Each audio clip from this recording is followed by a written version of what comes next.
Ito ang balita ngayon, trending at pinag-uusapan ngayon sa mundo ng social media. Ang di umano'y balitang tila sadyang unti-unti nang lumiliwanag ang katotohanan laban sa di umano'y kadiliman at kasinungalingan. Tila kahit anong pilit niyong siniraan na halos taplakan na ng lupa ang mga Duterte, lalong-lalo na ang kasalukuyang Vice Presidente ng Pilipinas na si Sara Duterte, ay sadyang nananatili pa rin ang mataas na trust rating ng pangalawang Pangulo at tiwala ng sambayanang Pilipino. Matapos ang di umano'y iligal na pag-aresto sa dating Pangulong Rodrigo Duterte para dalhin sa The Hague, Netherlands at isuko sa dayuhang hukuman, at matapos ang ikinasang Senate investigation na pinangungunahan ni Senator Amy Marcos sa Senado kamakailan lamang, ay tila hindi na talaga mapipigilan na magkakalabasan na talaga ng baho ang sangkot o mga mastermind sa nasabing di umano'y sapilitang pag-aresto sa dating Pangulong Duterte. Kapapasok lang na balita, presidential sister na si Senator Amy Marcos may bagong ibinunyag na dapat malaman ng taong bayan. Nais pakasuhan umano ang mga opisyal ng gobyerno na nasa likod ng naging pag-aresto sa dating Pangulong Duterte. Ayon pa sa presidential sister na si Senator Amy Marcos, dapat managot ng mga nagpa-aresto sa dating Pangulo at mga di umano'y video leak footage matapang na pinakita ng presidential sister na si Senator Amy Marcos sa publiko na siyang gumimbal sa taong bayan at sa gobyernong ngagba at sa mga bayarang media. Pero bago ang lahat, kung bago ka pa lamang sa aming channel, please huwag kalimutang mag-like, subscribe at i-click ang notification bell para mas maging updated ka pa lalo sa lahat pa ng bagong video na i-upload namin. At ito na nga mga kababayan, ayon pa sa kumpirmadong balita na inilabas online just in, Senate Foreign Relations Committee Chairperson Amy Marcos recommends criminal and administrative charges against top officials over alleged irregularities in the arrest, detention, and turnover of former President Rodrigo Duterte to the International Criminal Court. Among those names, Justice Secretary Jesus Crispin Rimulya, DILG Secretary Jun Vic Rimulya, PNP Chief General Romel Marbel, PNP CIDG Chief Major General Nicolas Torre, Special Envoy on Transnational Crimes Marcos Lacanilao. Marcos says she cannot close the investigation yet as more questions remain unanswered. It is also unclear how many other committee members support her findings. Unquote. Sa isinagawang press conference ni Senator Amy Marcos ay matapang nitong pinakita ang mga di umano'y video sa publiko na dapat malaman ng taong bayan na pilit ayaw di umanong ipalabas ng mga nasabing bias media sa publiko. Narito at panoorin ang full video. Papaliwanag ko, once again, I would like to announce that the Committee on Foreign Relations has further findings following up on the preliminary findings initially issued several weeks ago. Matapos ang tatlong hearing, tatlo na naman ang aming findings at natuklasan. Unang-una, ang pag-aresto at pagsuko kay dating Pangulong Rodrigo Duterte sa ICC ay klarong may motibong politikal. May malinaw na pattern na kung saan may malalaking kaganapang pampolitika bago ang mahahalagang pahayag at aksyon ng administrasyon kaugnay sa ICC. Makaraang magsimulang magpahayag si PRRD ng mga batikos laban sa People's Initiative o sa pagpapalit ng ating saligang batas. Sumagot ang ating Pangulo na ang Pilipinas ay isang open country at kikilos lamang ang gobyerno kung may illegal na gagawin ng ICC. Ngunit matapos dumalo si dating Pangulo sa pagdinig ng Quadcom noong 11 November 2024, sumagot ang ating Executive Secretary na maaring makipagtulungan ang mga lokal na otoridad sa Interpol kung hihingi ng tulong ang ICC. Biglang nagbago ang tunog ng gobyerno.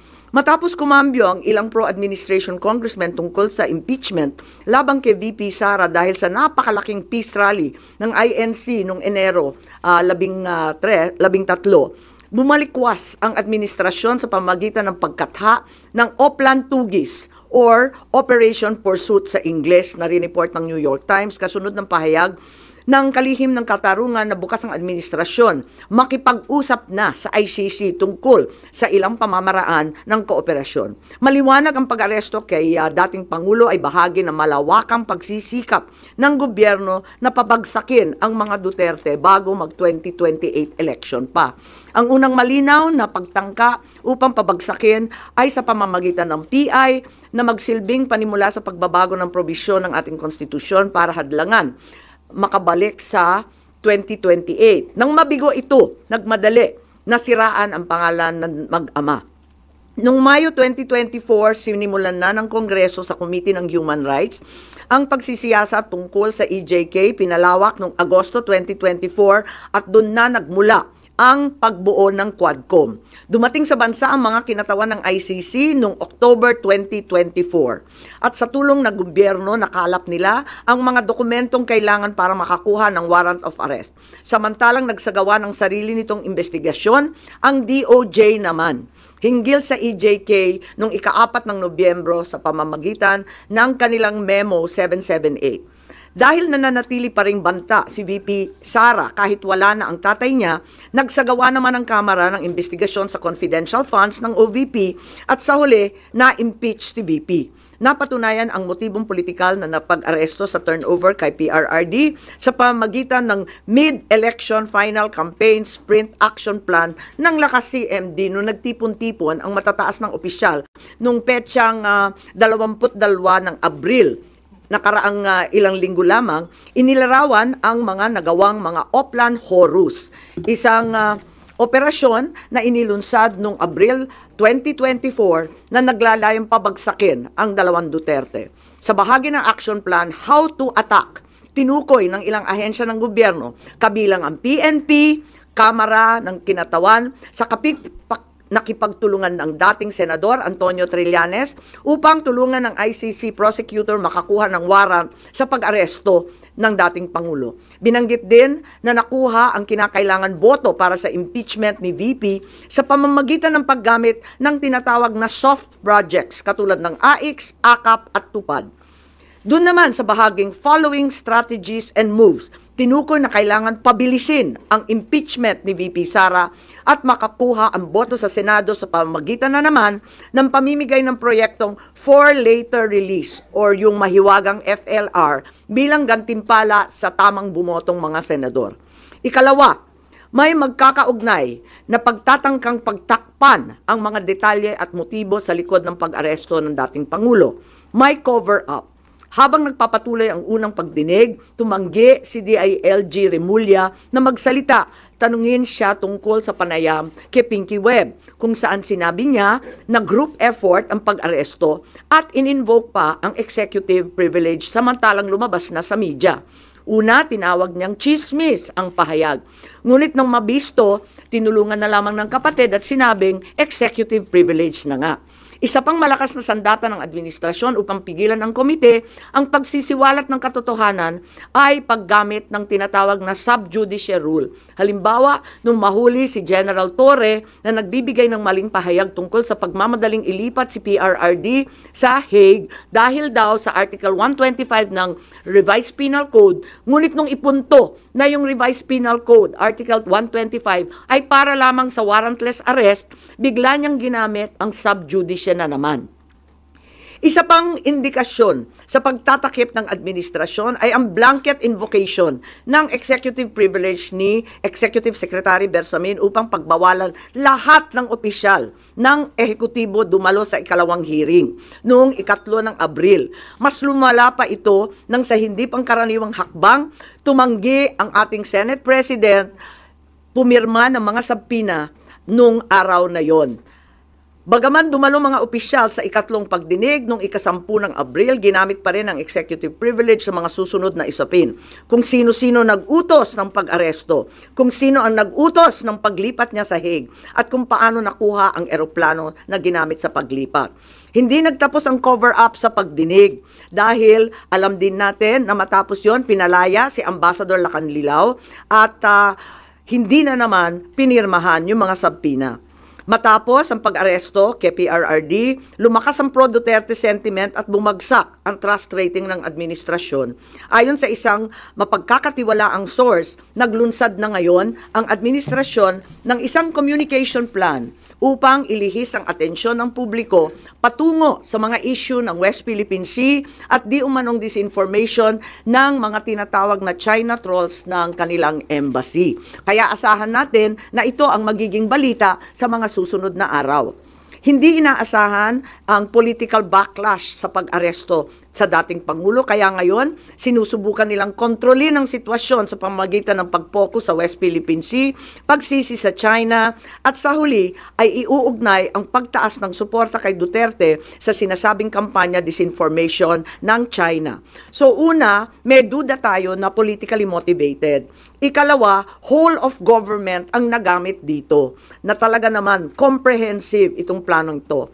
At ikatlo, ang mga posibleng managutan ng criminal and administrative charges. At iminumungkahi namin na imbestigahan ng Office of the Ombudsman ang mga sumusunod. Una, si DOJ Secretary Remulla Boying maaring managot sa violation of RA 3019, Anti-Graft and Corrupt Practices for sanctioning an invalid administrative arrest against the former president in contravention of the ruling of the Supreme Court in the 2023 case of immigration versus Juan Wenle. Maliwanag na napakadaming kondisyon, kwalifikasyon at requirement na isinaad ng ating Korte Suprema doon. Ikalawa, usurpation ng DOJ ng judicial functions. Kahit hindi sila korte, naghahatol sila na halos sila ang naging husgado. Ikatlo, grave misconduct and conduct prejudicial to the best interest of public service. Ikalawa, baka managot din si General Romel Francisco D. Marbil, ang Chief PNP, sa arbitrary detention, Article 124 ng Revised Penal Code.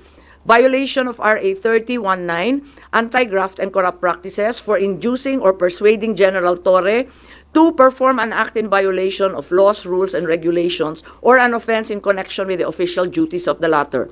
Grave misconduct and conduct prejudicial to the best interest of public service. Andito rin sa mga nakalista at ayon din sa payo ni dating Supreme Court Justice na nagpayo sa atin na malahil si SILG Secretary John Vic Remulla ay maakusahan din ng arbitrary detention katulad nung iba. Violation of 319 for inducing General Torre and Marbil to perform an act in violation of the Constitution and our laws. Ikatlo, grave misconduct and conduct prejudicial to the best interest of public service.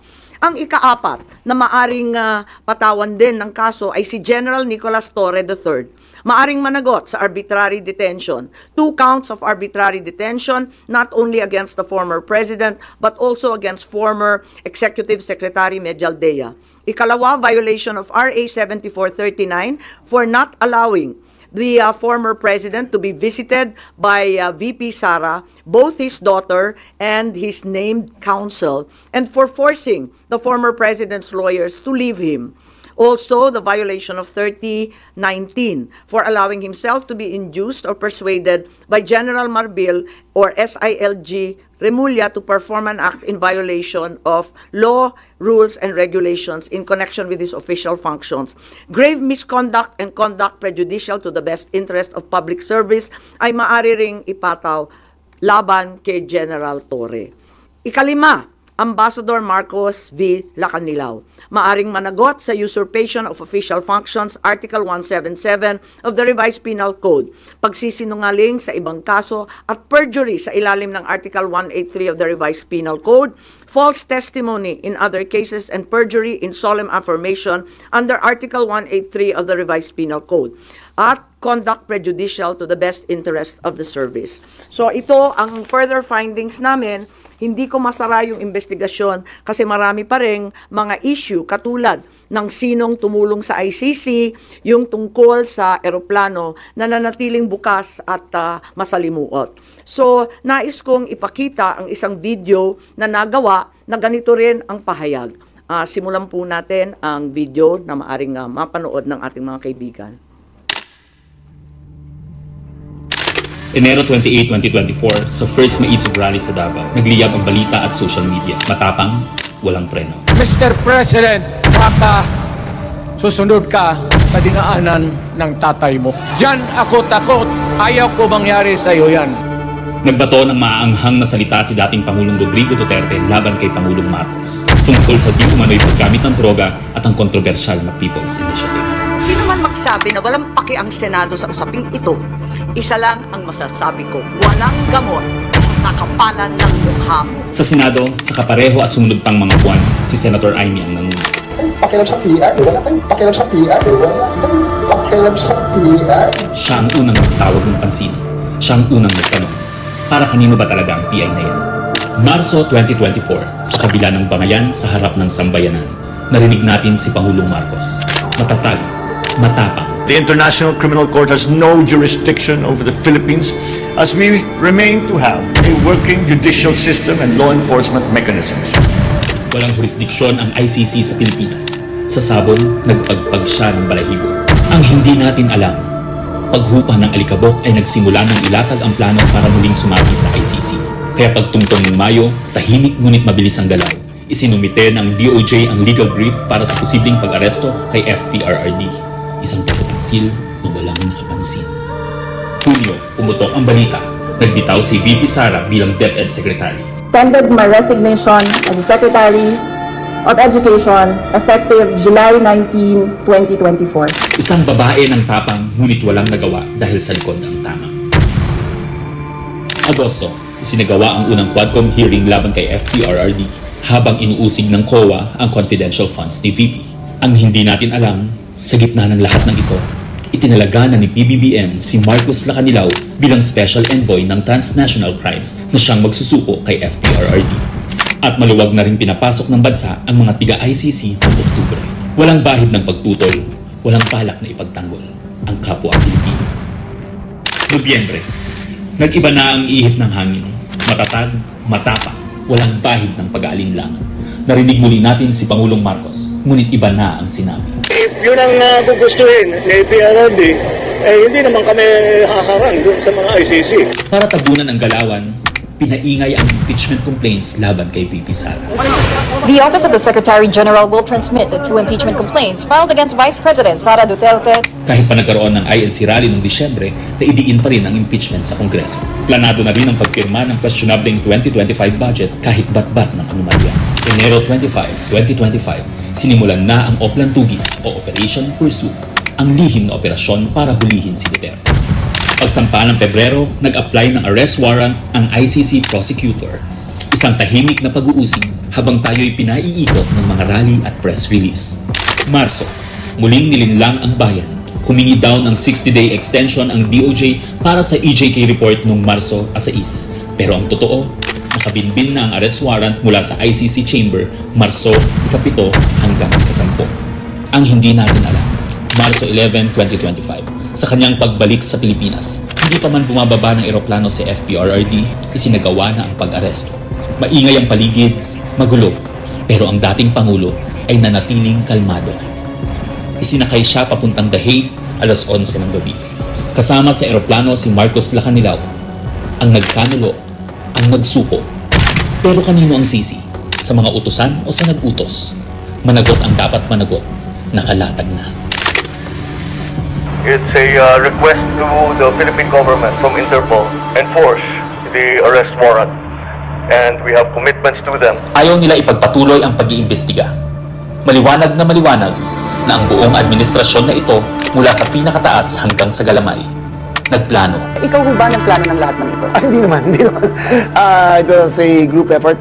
Secretary Chidoro was there, Secretary Anyo was there too, and the President and I. Nagsakatuparan.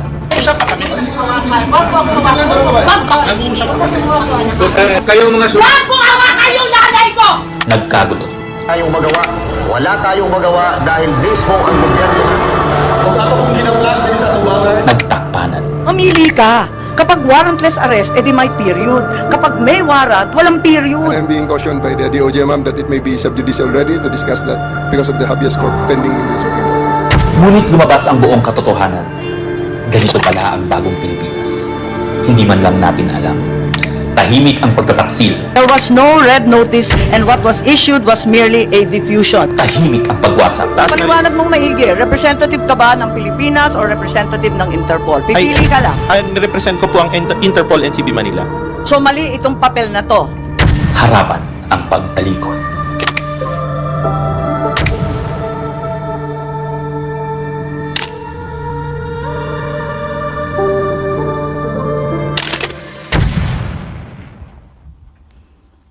Okay, so that's where we are so far. Mahirap hindian ang sinasabi sa bidyong yan na may isang malawakang plano na may kinalaman sa politika at sa 2028. Yun. Hello. Po. Ma'am, how's your relationship with the President? Nakapag-usap na po kayo? No, I haven't seen him in ages. I'm sure he's not happy about what's happening. I'm certainly miserable about these developments. Sinasabi niyong plano ng gobyerno, pinlano ito, politically motivated. You think PBBM allowed this po? Hindi ko alam, inako ni SOJ Boying Remulla na siya nag-utos. Ngayon hindi ko alam kasi sa isang banda, masasabing alter ego ang bawat membro ng kabinete. Sa ibang banda naman, kusang ginawa ni Secretary of Justice. May pinaimbestigahan kayo sa Office of the Ombudsman, so i-furnish niyo sila ng copy ng findings ninyo, ma'am?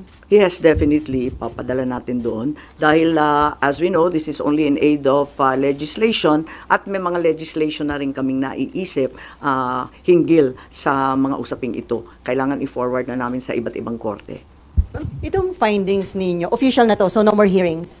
Hindi ko pa alam. Ang tawag ko nga further findings because I'm not certain that we can close this. There are also allegations that, first of all, several weeks ago, a draft was mooted involving a warrant of arrest of 5 police officers, including Senator Ronald Bato de la Rosa. Of late, there has been a rumor, once again, that the Vice President will in fact be issued by the ICC a warrant immediately.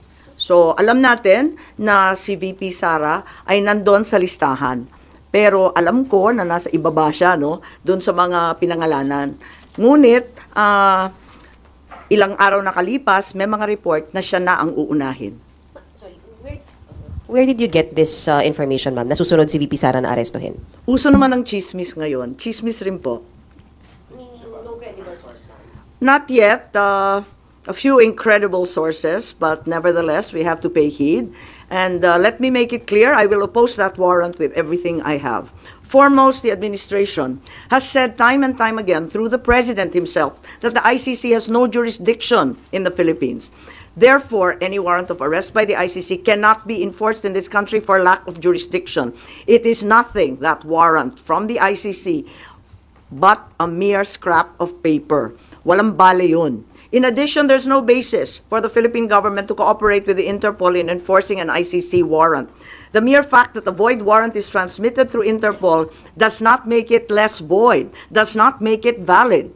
At ikatlo, as the hearings have established, the circumstances surrounding the investigations of the ICC in this country, the incidents leading to the issuance of these ICC warrants, and the enforcement of such warrants are politically motivated and really are in violation of Article 3 of the Constitution of the Interpol itself, which prohibits the Interpol from participating in any intervention or activity of a political character.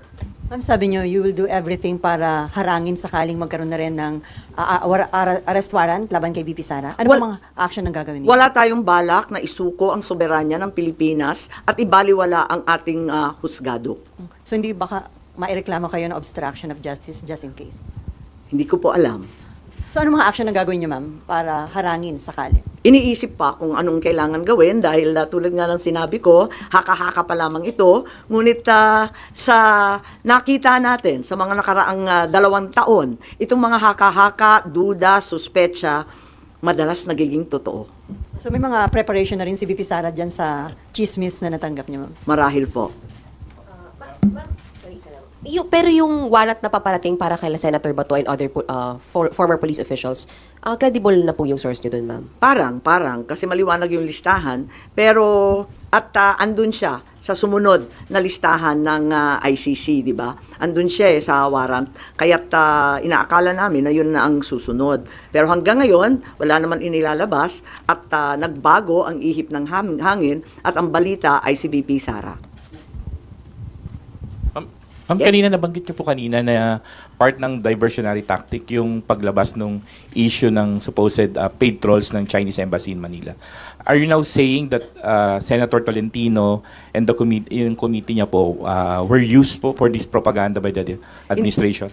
Ay hindi ko naman gawain bumatikos ng kapwa senador, pero ang alam ko may utos talaga sa admin media na i-divert at mag-squid tactics ng bonggang-bongga, i-divert sa iba't ibang balita, tulad ng mga sagupaan, yung fake news nga na tinake over na, yung kung ano-anong mga isla at islet, tapos yung balita ng 20 pesos rice, sinabay-sabay para ilayo sa tunay na problema. But as a sitting senator po, hindi kayo nababahala if there's some truth to it na although it's a widespread speculation na even before pa na gumagamit yung China ng machinery, ng propaganda machinery regarding sa WPS issue. Naku naman, sigurado tayong meron. Walang pagkakaila, walang duda na meron silang makinarya para dyan. Meron din ang mga Amerikano, meron din yung iba't ibang mga malalaking bansa. Marami talagang nakikialam. Ma'am, how do you feel about people saying na hindi maganda na kayo po kinampihan nyo yung mga Dutertes, yung kalaban ng kapatid nyo, more than dun sa kadugo nyo po sa si President Marcos? How do you feel about that? Masamang-masama ang loob ko, ngunit ang akin lamang, kailanman hindi kami nag-away ng aking kapatid. Yung mga amuyong sa palasyo, yung mga nariyan, yung mga lulong, ayun, sila po ang ating kaaway. At hindi ko naman kinakampihan ang isang panig laban sa isa. Ang pinapanigan ko lamang ay ang soberanya ng Pilipinas na isinusuko natin. Nakakahiya naman itong ginagawa natin na. Ma'am, sino daw yung lulong? Abangan po ninyo. Abangan po ninyo. Pero ma'am, hindi ba in a way parang baka ma-destabilize yung leadership mismo ng kapatid nyo dito sa mga nagiging findings at mga statements nyo against people around him? Hindi ko linalabanan ng sinuman, binabasa ko lang ang lumabas sa katibayan mula sa hearing. Wala akong magagawa kung litaw ng litaw ang katotohanan. So, okay lang kung medyo makadestabilize ito sa leadership ni... Wala tayong pagnanais mag-destabilize sa Pilipinas. Marami na tayong problema. Ngunit ang katotohanan ay kinakailangan mangibabaw sa lahat. Alas na lang po. Ma'am, may balita na parang may intention na ang manalo ay mga pro-China, and then kapag nanalo, ipapa-repeal yung batas about yung maritime zone law. Wala akong alam kung tungkol dyan. Ako ay tanging pro-Pilipino. Ipaglalaban ko ang ating bansa tulad ng ginawa ng tatay ko sa sinuman at anumang dambuhalang kapangyarihan. Sen, good morning. Do you think yung pagsasampa ng reklamo sa ombudsman could help deter kung ano man yung susunod na plano ng ICC para magdalawang isip yung mga nagpatupad nung una kay dating Pangulo? Sana po. Inaasahan ko po.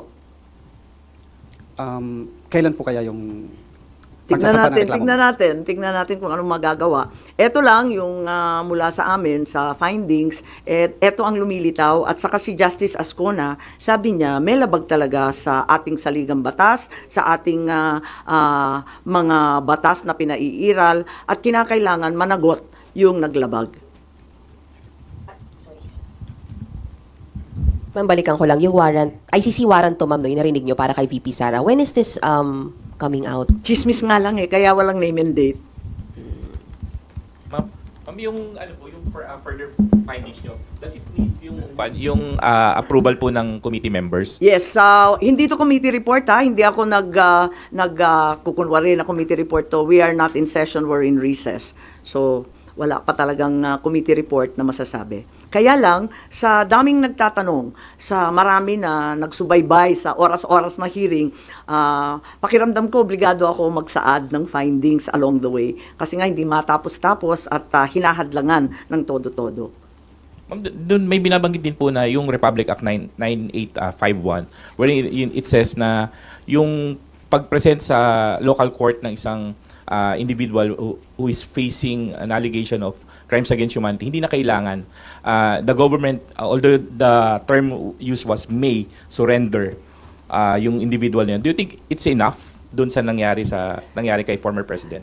Sa bagay na yan, sa palagay ko, ang Senado kasama ng Kongreso maaring magbago ng batas at liwanagan yung Article 17 nung 9851 kasi hindi maliwanag doon, parang natanggal sa proseso ng pagpipinal. Nakita ko yun, maliwanag yung surrender, maliwanag yung alin yung extradition.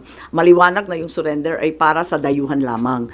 Pero doon sa final version mukhang na-edit, kaya maari natin tignan yan dahil ang purpose ng investigation sa Senado ay talagang in aid of legislation. Isa na yun na kinakailangan tignan. Isa pa yung extradition law na inakda ng tatay ko. Ang tagal-tagal na nun. Marahil kinakailangan tignan na rin natin yan dahil hindi na pakay sa mga problema ngayon yung ibang provision doon.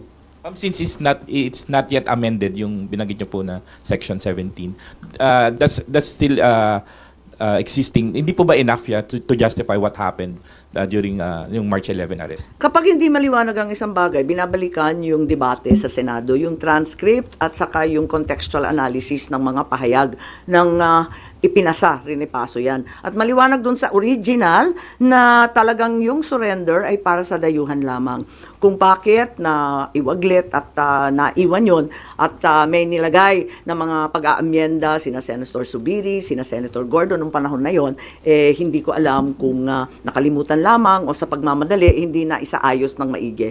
Pero yan naman ang trabaho talaga ng mambabatas. Tignan at isaayos, iklaro ang mga hindi At yun na nga mga kababayan, ano na ang masasabi mo? Kung mayroon kayong hinaing at komento patungkol sa balitang ito, please comment down below. Pag-uusapan natin yan sa comment section. At kung nagustuhan nyo ang video, ay huwag kalimutang mag-like at i-share na din para mas marami pang makaalam at umabot ito sa marami sa ating mga kababayan. Maraming salamat po!